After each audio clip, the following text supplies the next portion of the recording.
As of right now, there's only one joint in the US combining Texas barbecue and South Indian flavors. That's me. I Googled it. I'm the only one. It's Tex-ish. It's honoring the traditions of Texas cooking using my heritage. It's really cool to see folks who've never really eaten too much Indian food try dipping their brisket in like curry sauce or something, and I'm like, yeah, do that more.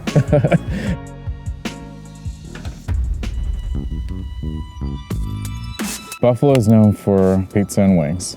I'm selling Texas-style barbecue and South Indian curry. I'm Ryan Fernandez. I own Southern Junction.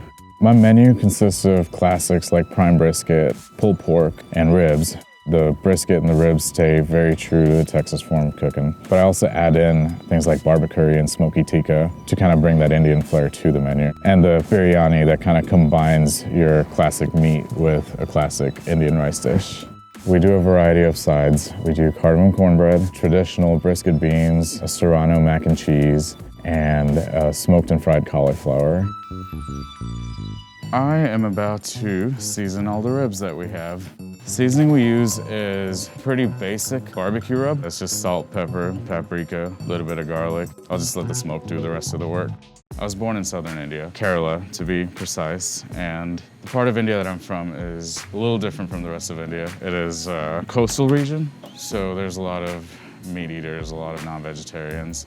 We grilled out in India growing up. Moved to Texas when I was about 16. Immediately, first thing you see is someone outside with a smoker and just kind of hanging out, and I was like, ooh, what is that?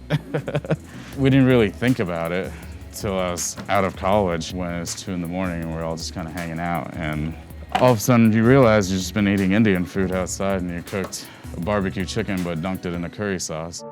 These cook down for about 4 to 6 hours on the smoker, just getting hit with all that smoke bath.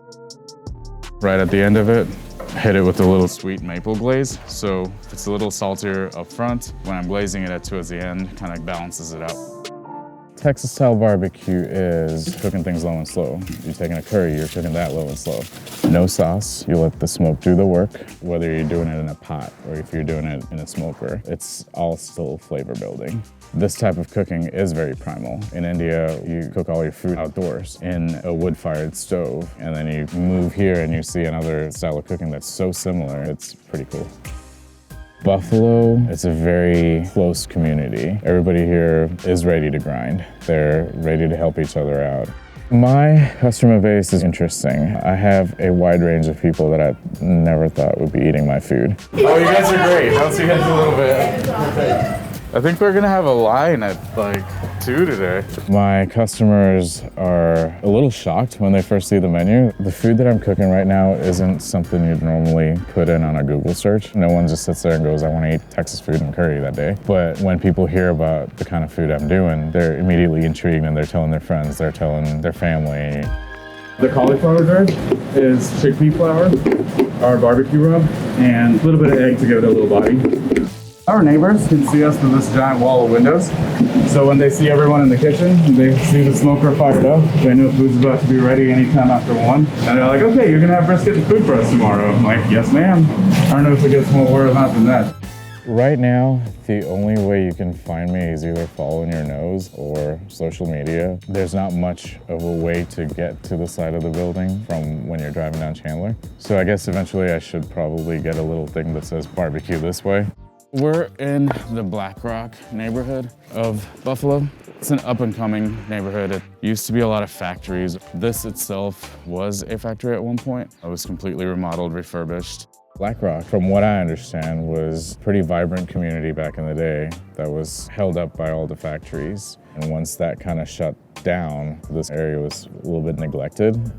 Part of the whole development on this street is, just bringing back this neighborhood to life.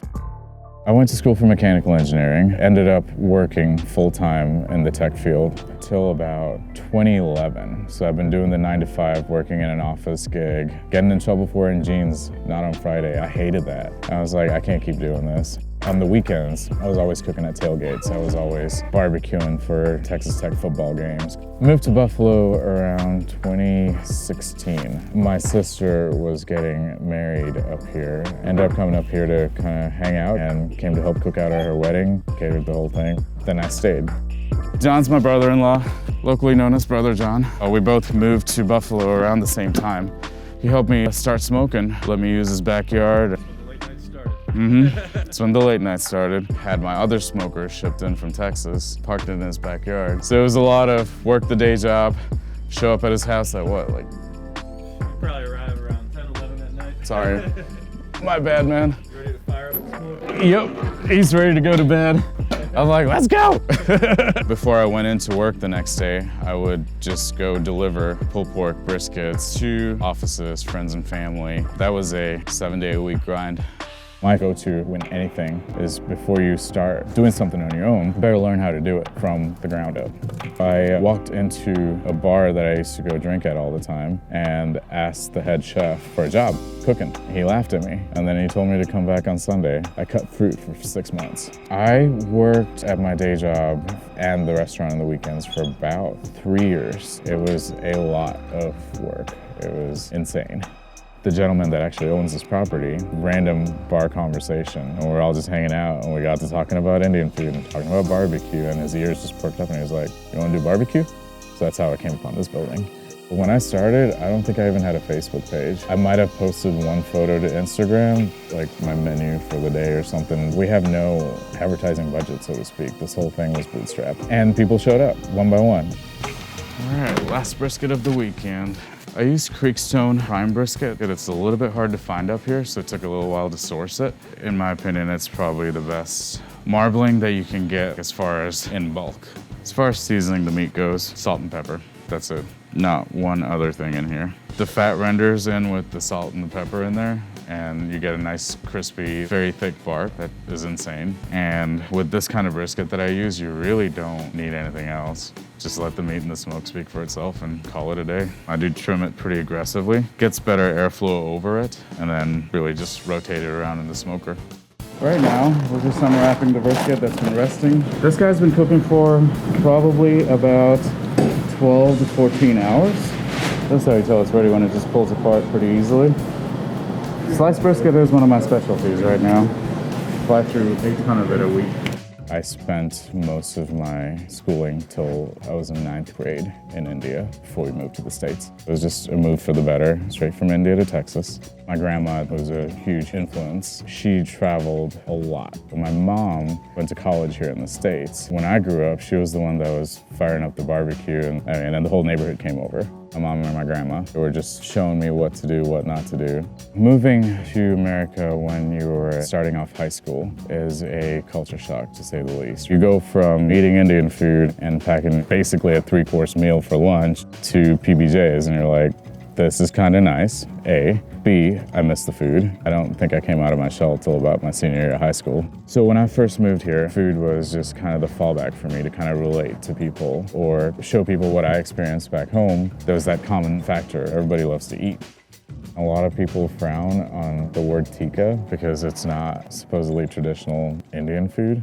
I grew up eating it, so it's traditional for me. It's my version of being able to serve like a tandoori chicken, but not having a tandoor or not having a traditional Indian culinary background. It's spicy, it's smoky, it's super creamy, and if you go to an Indian restaurant, for the most part, that's something that's on the menu. This is just my own little spin on it.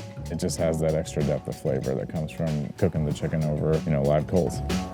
This is biryani rice. It's rice and sauce, and it's got fried onions and a bunch of cilantro. We mix it with whatever meats I have on hand. The recipe for the rice and the sauce is handed down from my grandma down, so basically only the women in the family know this one. It's never been digitized. It's literally a handwritten piece of paper. Was it my grandma's handwriting? Yep. She wrote it down, and it was written probably in the 60s or the 70s sometime. Same piece of paper. We're not allowed to copy it. We're not allowed to take pictures of it. It's kind of hilarious. This is my sister Risa, and that's Aurora. I have the recipe for this sauce that my grandma started teaching me when I was 10 years old. It's like old storytelling. I put my own slight spin on it. I tried to stay true as much as possible because that's, gold. Yeah, I'm just gonna put this rice in here. This is the actual flavoring for that rice. It's the secret sauce. It's the secret sauce. This is some pickle reds. It's typical in Texas barbecue to put some pickled onions and stuff like that on there. The cilantro is Indian.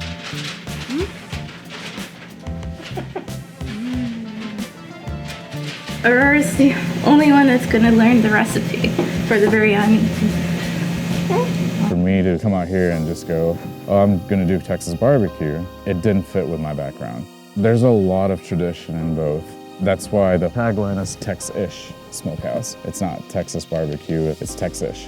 It's honoring the traditions of Texas cooking, using my heritage as part of it.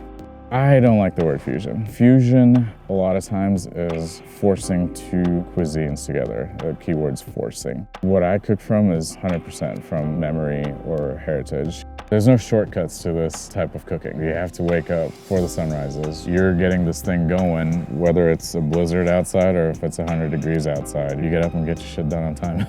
My customers see the grind. They see my heart on a plate.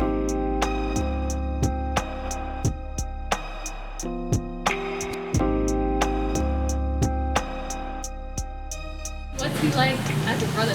Oh, that's changed through the years, I guess. I'm less of a dumbass now.